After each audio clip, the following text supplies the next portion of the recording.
A Scandal in Bohemia.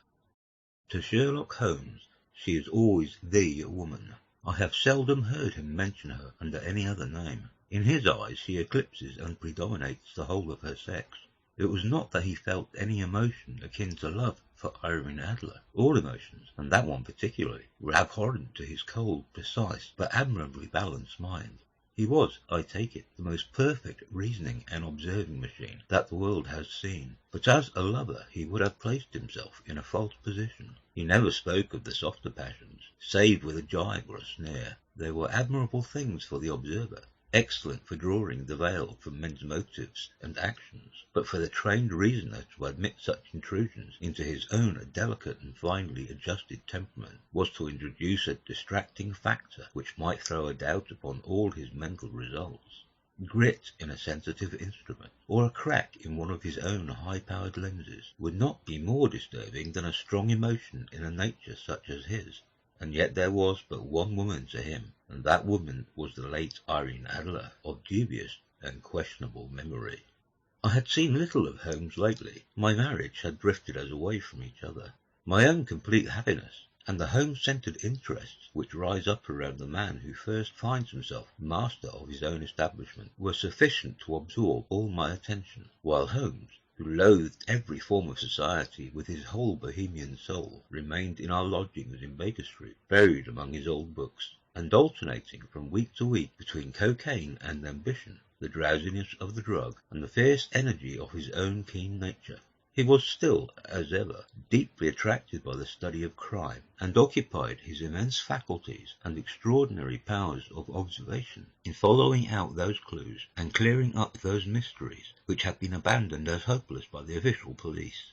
From time to time I heard some vague account of his doings, of his summons to Odessa in the case of the Trepoff murder, of his clearing up of the singular tragedy of the Atkinson brothers at Trincomalee, and finally of the mission which he had accomplished so delicately and successfully for the reigning family of Holland. Beyond these signs of his activity, however, which I merely shared with all the readers of the daily press, I knew little of my former friend and companion. One night, it was on the 20th of March, 1888, I was returning from a journey to a patient, for I had now returned to civil practice, when my way led me through Baker Street. As I passed the well-remembered door, which must always be associated in my mind with my wooing, and with the dark incidents of the study in scarlet, I was seized with a keen desire to see Holmes again, and to know how he was employing his extraordinary powers. His rooms were brilliantly lit, and, even as I looked up, I saw his tall, spare figure pass twice in a dark silhouette against the blind. He was pacing the room swiftly, eagerly, with his head sunk upon his chest, and his hands clasped behind him.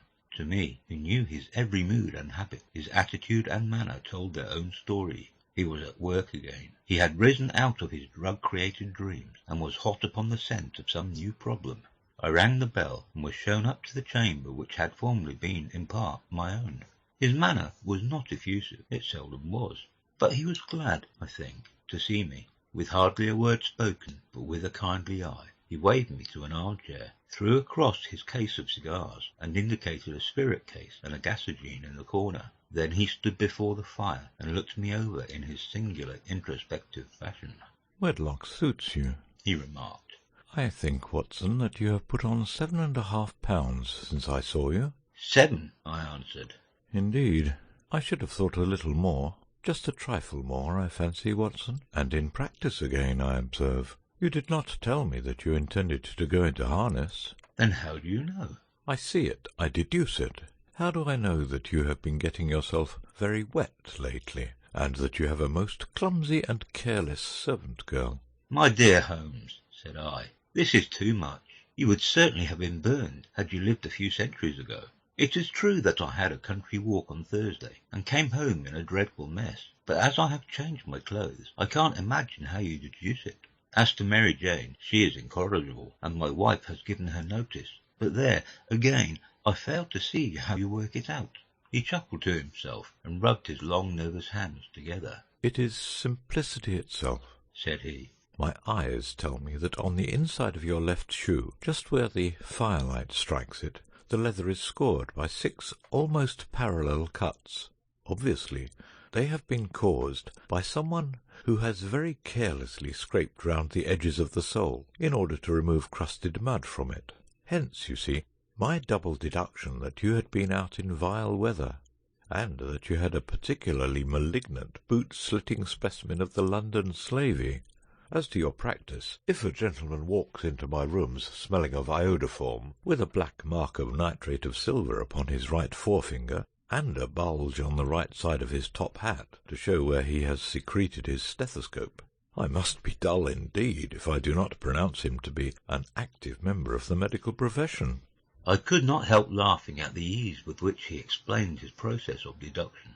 When I hear you give your reasons, I remarked, the thing always appears to me to be so ridiculously simple that I could easily do it myself, though at each successive instance of your reasoning I am baffled until you explain your process, and yet I believe that my eyes are as good as yours. Quite so, he answered, lighting a cigarette, and throwing himself down into an armchair. You see, but you do not observe. The distinction is clear. For example, you have frequently seen the steps which lead up from the hall to this room. Frequently. How often? Well, some hundreds of times. Then how many are there? How many? I don't know. Quite so. You have not observed, and yet you have seen. That is just my point. Now I know that there are 17 steps, because I have both seen and observed. By the way, since you are interested in these little problems, and since you are good enough to chronicle one or two of my trifling experiences, you may be interested in this. He threw over a sheet of thick, pink-tinted notepaper, which had been lying open upon the table. It came by the last post, said he. Read it aloud. The note was undated, and without either signature or address.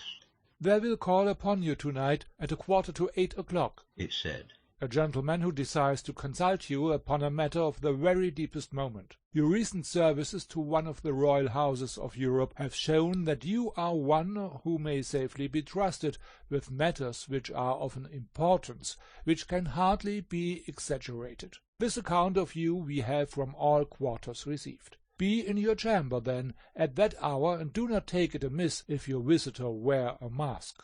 This is indeed a mystery, I remarked. What do you imagine that it means?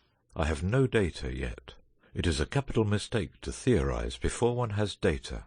Insensibly, one begins to twist facts to suit theories, instead of theories to suit facts. But the note itself, what do you deduce from it? I carefully examined the writing, and the paper upon which was written. The man who wrote it was presumably well-to-do, I remarked, endeavouring to imitate my companion's processes. Such paper could not be bought under £half-a-crown a packet. It is peculiarly strong and stiff. Peculiar, that is the very word, said Holmes. It is not an English paper at all. Hold it up to the light. I did so, and saw a large E with a small g, and a P and a large G with a small t woven into the texture of the paper. What do you make of that? Asked Holmes. The name of the maker, no doubt, or his monogram, rather. Not at all. The G with the small t stands for Gesellschaft, which is the German for company. It is a customary contraction like our co. P, of course, stands for Papier. Now for the E.G. Let us glance at our Continental Gazette here. He took down a heavy brown volume from his shelves. Iglau, Iglonitz. Here we are. Igria. It is in a German-speaking country, in Bohemia, not far from Carlsbad. Remarkable as being the scene of the death of Wallenstein, and for its numerous glass factories and paper mills. Aha, my boy, what do you make of that? His eyes sparkled, and he sent up a great blue triumphant cloud from his cigarette. The paper was made in Bohemia, I said. Precisely, and the man who wrote the note is a German. Do you notice the peculiar construction of the sentence? This account of you we have from all quarters received. A Frenchman or Russian could not have written that. It is the German who is so uncourteous to his verbs. It only remains, therefore, to discover what is wanted by this German, who writes upon Bohemian paper and prefers wearing a mask to showing his face. And here he comes, if I am not mistaken, to resolve all our doubts. As he spoke, there was the sharp sound of horses' hoofs and grating wheels against the curb, followed by a sharp pull at the bell. Holmes whistled. A pair, by the sound, said he. Yes, He continued, glancing out of the window. a nice little brougham, and a pair of beauties, 150 guineas apiece. There's money in this case, Watson, if there is nothing else. I think that I had better go, Holmes. Not a bit, Doctor. Stay where you are. I am lost without my Boswell, and this promises to be interesting. It would be a pity to miss it. But your client? Never mind him. I may want your help, and so may he. Here he comes. Sit down in that armchair, Doctor, and give us your best attention. A slow and heavy step, which had been heard upon the stairs and in the passage, paused immediately outside the door. Then there was a loud and authoritative tap. Come in, said Holmes. A man entered who could hardly have been less than 6 feet 6 inches in height, with the chest and limbs of a Hercules. His dress was rich with a richness which would, in England, be looked upon as akin to bad taste.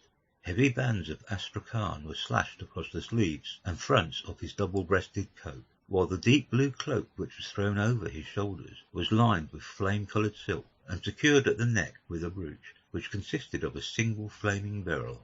Boots, which extended halfway up his calves, and which were trimmed at the tops with rich brown fur, completed the impression of barbaric opulence which was suggested by his whole appearance. He carried a broad-brimmed hat in his hand, while he wore across the upper part of his face, extending down past the cheekbones, a black-visaged mask, which he had apparently adjusted that very moment, for his hand was still raised to it as he entered. From the lower part of his face he appeared to be a man of strong character, with a thick hanging lip, and a long straight chin, suggestive of resolution, pushed to the length of obstinacy. You had my note? He asked, with a deep harsh voice and a strongly marked German accent. I told you that I would call. He looked from one to the other of us, as if uncertain which to address. Pray take a seat, said Holmes. This is my friend and colleague, Dr. Watson, who is occasionally good enough to help me in my cases. Whom have I the honour to address? You may address me as the Count von Krumm, a Bohemian nobleman. I understand that this gentleman, your friend, is a man of honour and discretion, whom I may trust with a matter of the most extreme importance. If not, I should much prefer to communicate with you alone. I rose to go, but Holmes caught me by the wrist and pushed me back into my chair. It is both or none, said he. You may say before this gentleman anything which you may say to me. The Count shrugged his broad shoulders. Then I must begin, said he, by binding you both to absolute secrecy for 2 years. At the end of that time the matter will be of no importance. At present it is not too much to say that it is of such weight it may have an influence upon European history. I promise, said Holmes. And I. You will excuse this mask, continued our strange visitor.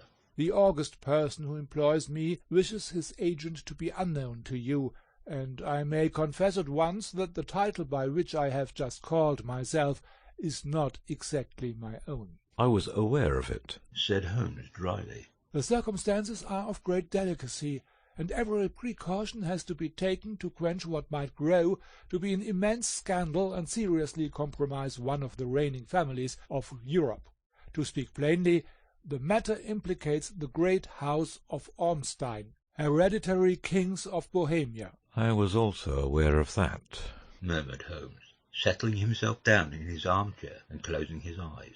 Our visitor glanced with some apparent surprise at the languid, lounging figure of the man, who had been, no doubt, depicted to him as the most incisive reasoner and most energetic agent in Europe.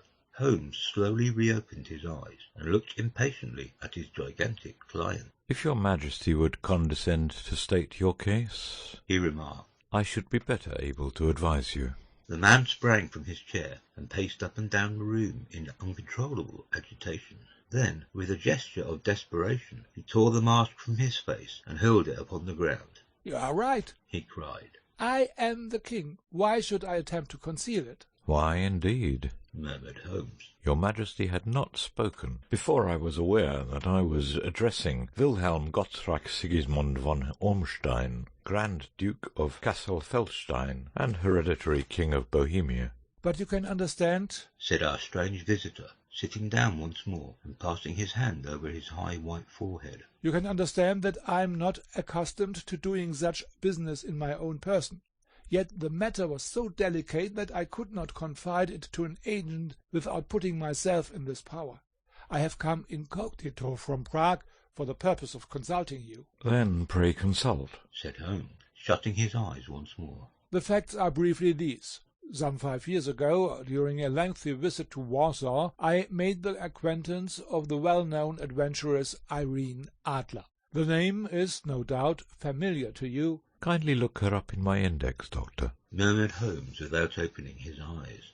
For many years he had adopted a system of docketing all paragraphs concerning men and things, so that it was difficult to name a subject or a person on which he could not at once furnish information. In this case I found her biography sandwiched in between that of a Hebrew rabbi and that of a staff commander who had written a monograph upon the deep-sea fishes. "Let me see," said Holmes. Born in New Jersey in the year 1858. Contralto. La Scala. Prima donna Imperial Opera of Warsaw. Yes. Retired from operatic stage. Ha! Living in London, quite so. Your Majesty, as I understand, became entangled with this young person, wrote her some compromising letters, and is now desirous of getting those letters back. "Precisely so. But how—" "Was there a secret marriage?" "None." "No legal papers or certificates?" "None." "Then I fail to follow, your Majesty. If this young person should produce her letters for blackmailing or other purposes, how is she to prove their authenticity?" "There is a writing." Pooh! Forgery." "My private note-paper." "Stolen." "My own seal." "Imitated." "My photograph." "Bought." "We were both in the photograph." "Oh dear, that is very bad. Your Majesty has indeed committed an indiscretion." "I was mad, insane." "You have compromised yourself seriously." "I was only Crown Prince then. I was young. I am but 30 now." "It must be recovered." "We have tried and failed." "Your Majesty must pay. It must be bought." "She will not sell." "Stolen, then?" 5 attempts have been made. Twice burglars in my pay ransacked her house. Once we diverted her luggage when she travelled. Twice she has been waylaid. There has been no result." "No sign of it?" "Absolutely none." Holmes laughed. "It is quite a pretty little problem," said he. "But a very serious one to me," returned the king reproachfully. "Very, indeed. And what does she propose to do with the photograph?" "To ruin me." "But how?" "I am about to be married." "So I have heard." "To Clotilde Lothman von Saxe-Meiningen, second daughter of the King of Scandinavia. You may know the strict principles of her family. She is herself the very soul of delicacy. A shadow of a doubt as to my conduct would bring the matter to an end." "And Irene Adler?" "Threatens to send them the photograph, and she will do it. I know that she will do it. You do not know her, but she has a soul of steel. She has the face of the most beautiful women and the mind of the most resolute of men. Rather than I should marry another woman, there are no lengths to which she would not go. None." "You are sure that she has not sent it yet?" "I am sure." "And why?" "Because she has said that she would send it on the day when the betrothal was publicly proclaimed. That will be next Monday." "Oh, then we have 3 days yet," said Holmes with a yawn. "That is very fortunate, as I have 1 or 2 matters of importance to look into just at present. Your Majesty will, of course, stay in London for the present?" "Certainly. You will find me at the Langham under the name of the Count von Krumm." "Then I shall drop you a line to let you know how we progress." "Pray do so. I shall be all anxiety." "Then, as to money—" "You have carte blanche." "Absolutely."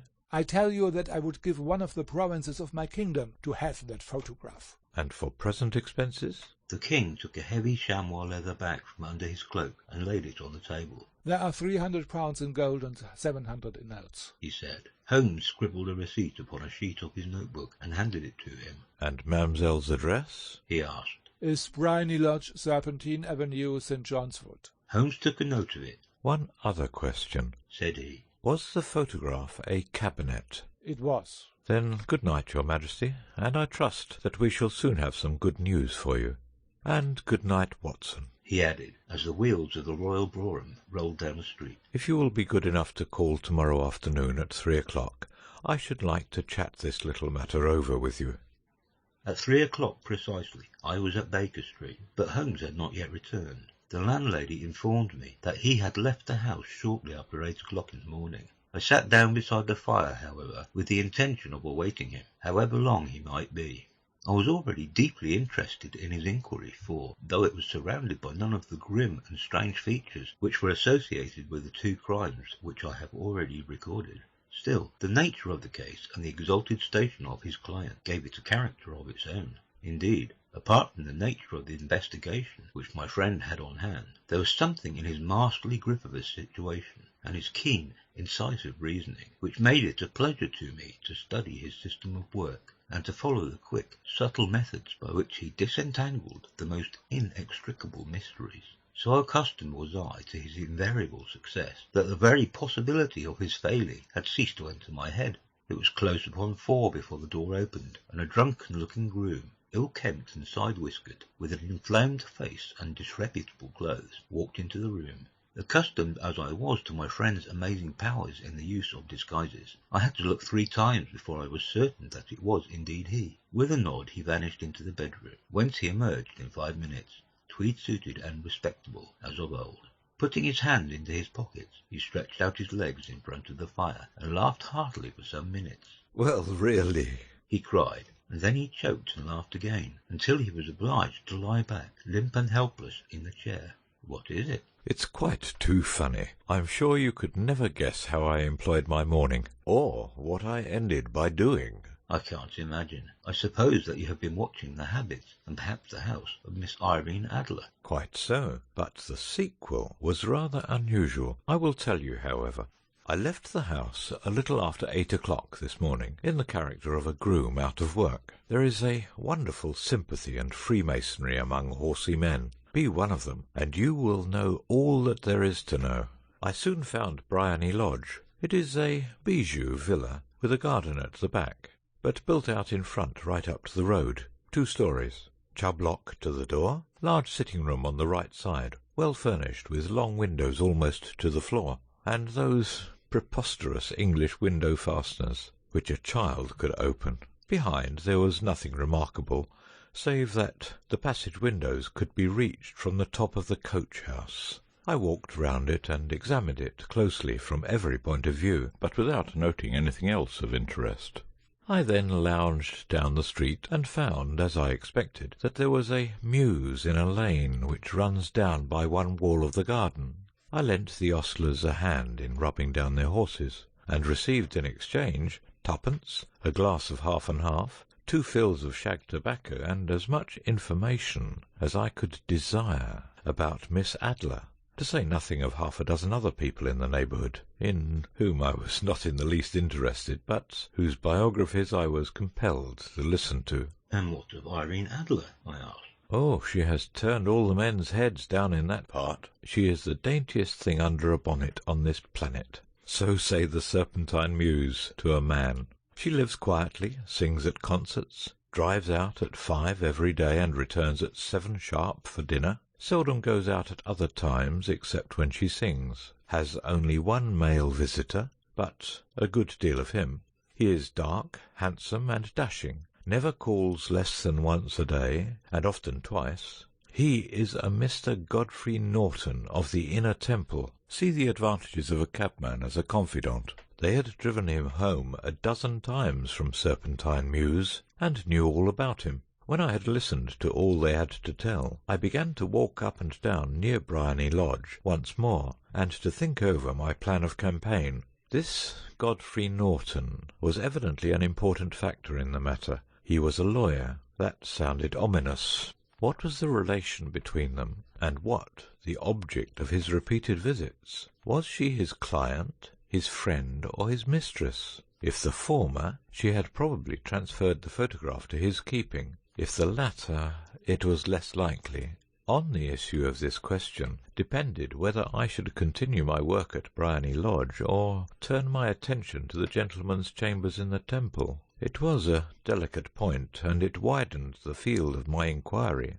I fear that I bore you with these details, but I have to let you see my little difficulties, if you are to understand the situation. "I am following you closely," I answered. I was still balancing the matter in my mind when a hansom cab drove up to Bryony Lodge, and a gentleman sprang out. He was a remarkably handsome man, dark, aquiline, and moustached, evidently the man of whom I had heard. He appeared to be in a great hurry, shouted to the cabman to wait, and brushed past the maid who opened the door with the air of a man who was thoroughly at home. He was in the house about half an hour, and I could catch glimpses of him in the windows of the sitting-room, pacing up and down, talking excitedly, and waving his arms. Of her I could see nothing. Presently he emerged, looking even more flurried than before. As he stepped up to the cab, he pulled a gold watch from his pocket and looked at it earnestly. "Drive like the devil!" he shouted. "First to Gross and Hankey's in Regent Street, and then to the Church of St. Monica on the Edgware Road. Half a guinea if you do it in 20 minutes. Away they went, and I was just wondering whether I should not do well to follow them, when up the lane came a neat little landau, the coachman with his coat only half buttoned and his tie under his ear, while all the tags of his harness were sticking out of the buckles. It hadn't pulled up before she shot out of the hall door and into it. I only caught a glimpse of her at the moment, but she was a lovely woman, with a face that a man might die for. "The Church of St. Monica, John," she cried. "and half a sovereign if you reach it in 20 minutes. This was quite too good to lose, Watson. I was just balancing whether I should run for it, or whether I should perch behind her landau, when a cab came through the street. The driver looked twice at such a shabby fare, but I jumped in before he could object. "The Church of St. Monica," said I, "and half a sovereign if you reach it in 20 minutes. It was 25 minutes to 12, and of course it was clear enough what was in the wind. My cabby drove fast. I don't think I ever drove faster, but the others were there before us. The cab and the landau, with their steaming horses, were in front of the door when I arrived. I paid the man and hurried into the church. There was not a soul there save the two whom I had followed, and a surpliced clergyman who seemed to be expostulating with them. They were all three standing in a knot in front of the altar. I lounged up the side aisle like any other idler who has dropped into a church. Suddenly, to my surprise, the three at the altar faced round to me, and Godfrey Norton came running as hard as he could towards me. "Thank God!" he cried. "You'll do. Come, come." "What then?" I asked. "Come, man, come. Only 3 minutes or it won't be legal." I was half dragged up to the altar, and before I knew where I was, I found myself mumbling responses which were whispered in my ear, and vouching for things of which I knew nothing, and generally assisting in the secure tying up of Irene Adler, spinster, to Godfrey Norton, bachelor. It was all done in an instant, and there was the gentleman thanking me on the one side and the lady on the other, while the clergyman beamed on me in front. It was the most preposterous position in which I ever found myself in my life, and it was the thought of it that started me laughing just now. It seems that there had been some informality about their licence, that the clergyman absolutely refused to marry them without a witness of some sort, and that my lucky appearance saved the bridegroom from having to sally out into the streets in search of a best man. The bride gave me a sovereign, and I mean to wear it on my watch-chain in memory of the occasion. "This is a very unexpected turn of affairs," said I. "And what then?" Well, I found my plans very seriously menaced. It looked as if the pair might take an immediate departure, and so necessitate very prompt and energetic measures on my part. At the church door, however, they separated, he driving back to the temple, and she to her own house. "I shall drive out in the park at 5 as usual," she said as she left him. I heard no more. They drove away in different directions, and I went off to make my own arrangements. "Which are?" "Some cold beef and a glass of beer," he answered, ringing the bell.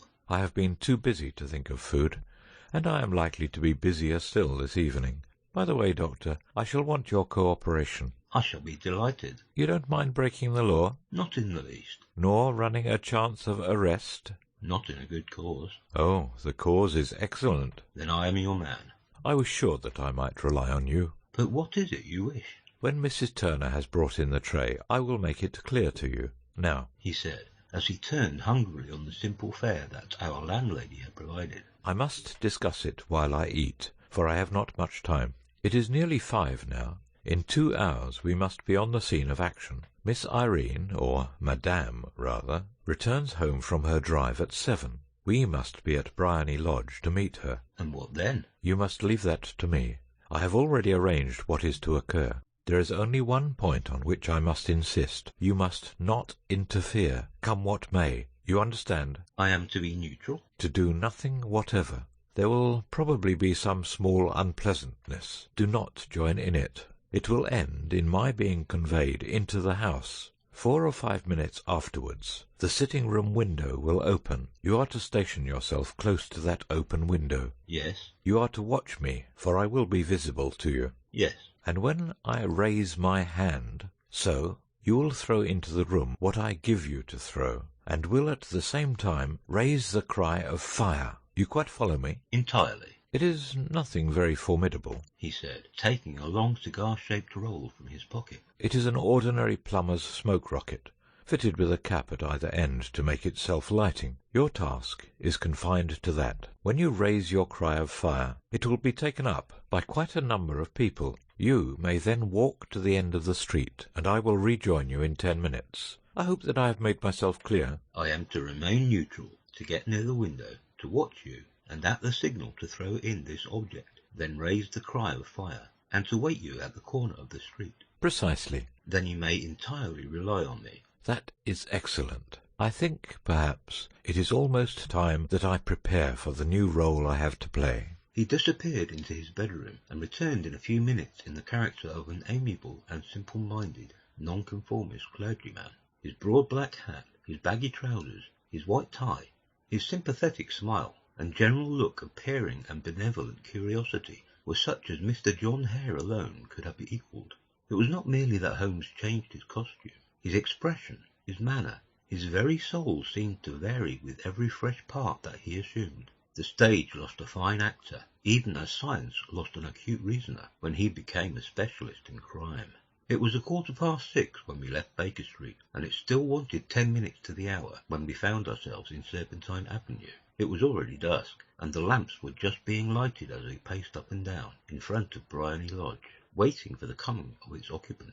The house was just such as I had pictured it from Sherlock Holmes's succinct description, but the locality appeared to be less private than I expected. On the contrary, for a small street in a quiet neighbourhood, it was remarkably animated. There was a group of shabbily dressed men smoking and laughing in a corner, a scissors grinder with his wheel, 2 guardsmen who were flirting with a nurse girl, and several well-dressed young men who were lounging up and down with cigars in their mouths. You see, remarked Holmes, as we paced to and fro in front of the house, this marriage rather simplifies matters. The photograph becomes a double-edged weapon now. The chances are that she would be as averse to its being seen by Mr. Godfrey Norton as our client is to its coming to the eyes of his princess. Now the question is, where are we to find the photograph? Where indeed? It is most unlikely that she carries it about with her. It is cabinet size, too large for easy concealment about a woman's dress. She knows that the king is capable of having her waylaid and searched. 2 attempts of the sort have already been made. We may take it, then, that she does not carry it about with her. Where then? Her banker or her lawyer. There is that double possibility, but I am inclined to think neither. Women are naturally secretive, and they like to do their own secreting. Why should she hand it over to anyone else? She could trust her own guardianship, but she could not tell what indirect or political influence might be brought to bear upon a businessman. Besides, remember that she had resolved to use it within a few days. It must be where she can lay her hands upon it. It must be in her own house. But it has twice been burgled. Psst! They did not know how to look. But how will you look? I will not look. What then? I will get her to show me. But she will refuse. She will not be able to. But I hear the rumble of wheels. It is her carriage. Now carry out my orders to the letter. As he spoke, the gleam of the sidelights of the carriage came round the curve of the avenue. It was a smart little landau, which rattled up to the door of Briony Lodge. As it pulled up, one of the loafing men at the corner dashed forward to open the door in the hope of earning a copper, but was elbowed away by another loafer who had rushed up with the same intention. A fierce quarrel broke out, which was increased by the 2 guardsmen who took sides with one of the loungers, and by the scissors grinder who was equally hot upon the other side. A blow was struck, and in an instant the lady, who had stepped from her carriage, was the centre of a little knot of flushed and struggling men, who struck savagely at each other with their fists and sticks.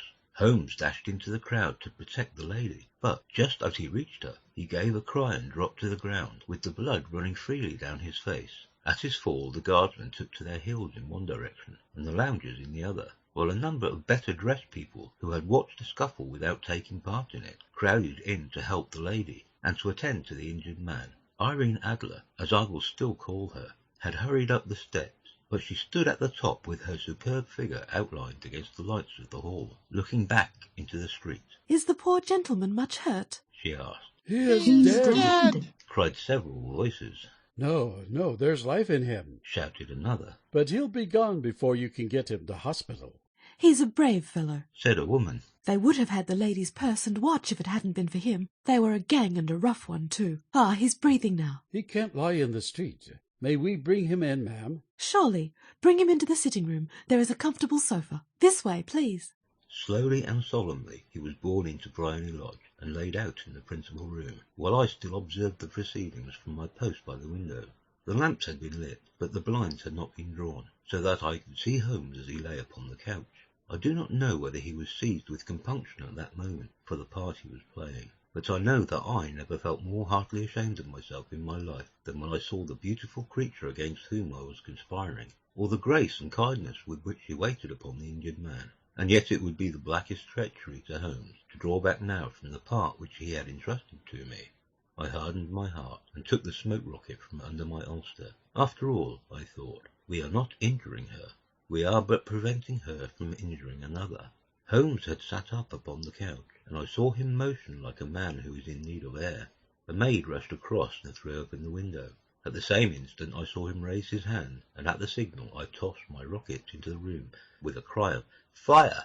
The word was no sooner out of my mouth than the whole crowd of spectators, well-dressed and ill, gentlemen, ostlers, and servant-maids, joined in with a general shriek of Fire! Thick clouds of smoke curled through the room and out at the open window. I caught a glimpse of rushing figures, and a moment later the voice of Holmes from within, assuring them that it was a false alarm. Slipping through the shouting crowd, I made my way to the corner of the street, and in 10 minutes was rejoiced to find my friend's arm in mine, and to get away from the scene of the uproar. He walked swiftly and in silence for some few minutes, until we had turned down one of the quiet streets which lead towards the Edgware Road. "You did it very nicely, Doctor," he remarked. "Nothing could have been better. It is all right." You have the photograph? "I know where it is." And how did you find out? "She showed me, as I told you she would." I am still in the dark. "I do not wish to make a mystery," said he, laughing. "The matter was perfectly simple. You, of course, saw that everyone in the street was an accomplice. They were all engaged for the evening." I guessed as much. Then, when the row broke out, I had a little moist red paint in the palm of my hand. I rushed forward, fell down, clapped my hand to my face, and became a piteous spectacle. It is an old trick. That also I could fathom. Then they carried me in. She was bound to have me in. What else could she do? And into her sitting-room, which was the very room which I suspected. It lay between that and her bedroom, and I was determined to see which. They laid me on a couch, I motioned for air, they were compelled to open the window, and you had your chance. How did that help you? It was all important. When a woman thinks that her house is on fire, her instinct is at once to rush to the thing which she values most. It is a perfectly overpowering impulse, and I have more than once taken advantage of it.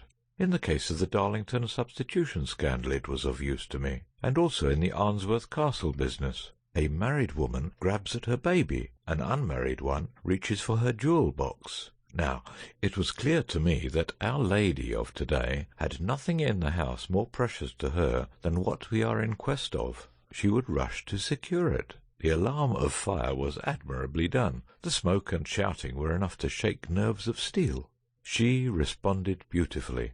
The photograph is in a recess, behind a sliding panel, just above the right bell-pull. She was there in an instant, and I caught a glimpse of it as she half drew it out. When I cried out that it was a false alarm, she replaced it, glanced at the rocket, rushed from the room, and I have not seen her since.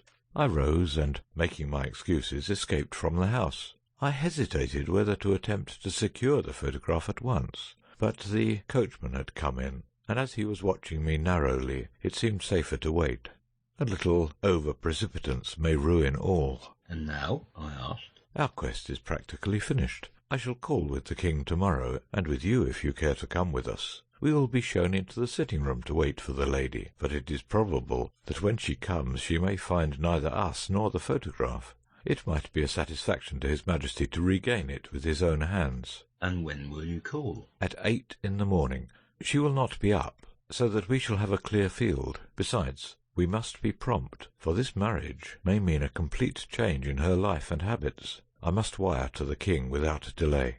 We had reached Baker Street and had stopped at the door. He was searching his pockets for the key when someone passing said, "Good night, Mr. Sherlock Holmes." There were several people on the pavement at the time, but the greeting appeared to come from a slim youth in an ulster who had hurried by. "I've heard that voice before," said Holmes, staring down the dimly lit street. "Now, I wonder who the deuce that could have been." I slept at Baker Street that night, and we were engaged upon our toast and coffee in the morning, when the King of Bohemia rushed into the room. "You have really got it!" he cried, grasping Sherlock Holmes by either shoulder and looking eagerly into his face. "Not yet." "But you have hopes." "I have hopes." "Then come, I'm all impatience to be gone." "We must have a cab."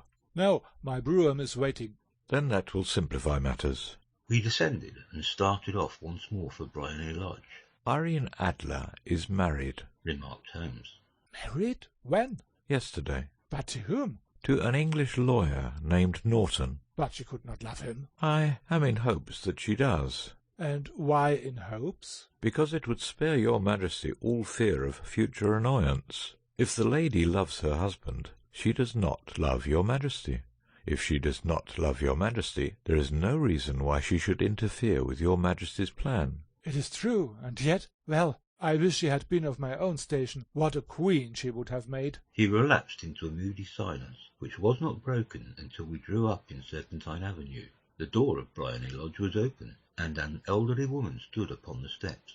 She watched us with a sardonic eye as we stepped down from the brougham. "Mr. Sherlock Holmes, I believe," said she. "I am Mr. Holmes," answered my companion, looking at her with a questioning and rather startled gaze. "Indeed. My mistress told me that you were likely to call. She left this morning with her husband by the 5:15 train from Charing Cross for the Continent." "What?" Sherlock Holmes staggered back, white with chagrin and surprise. "Do you mean that she has left England?" "Never to return." "And the papers?" asked the king hoarsely. "All is lost." "We shall see." He pushed past the servant and rushed into the drawing-room, followed by the king and myself. The furniture was scattered about in every direction, with dismantled shelves and open drawers, as if the lady had hurriedly ransacked them before her flight. Holmes rushed at the bell-pull, tore back a small sliding shutter, and, plunging in his hand, pulled out a photograph and a letter. The photograph was of Irene Adler herself in evening dress. The letter was superscribed to Sherlock Holmes, Esquire, to be left till called for. My friend tore it open, and we all three read it together.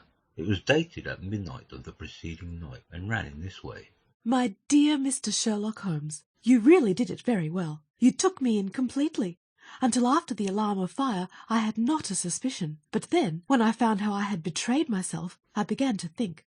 I had been warned against you months ago. I had been told that, if the king employed an agent, it would certainly be you, and your address had been given me. Yet with all this you made me reveal what you wanted to know. Even after I became suspicious, I found it hard to think evil of such a dear, kind old clergyman. But you know, I have been trained as an actress myself. Male costume is nothing new to me. I often take advantage of the freedom which it gives. I sent John, the coachman, to watch you, ran upstairs, got into my walking clothes, as I call them, and came down just as you departed. Well, I followed you to your door, and so made sure that I was really an object of interest to the celebrated Mr. Sherlock Holmes.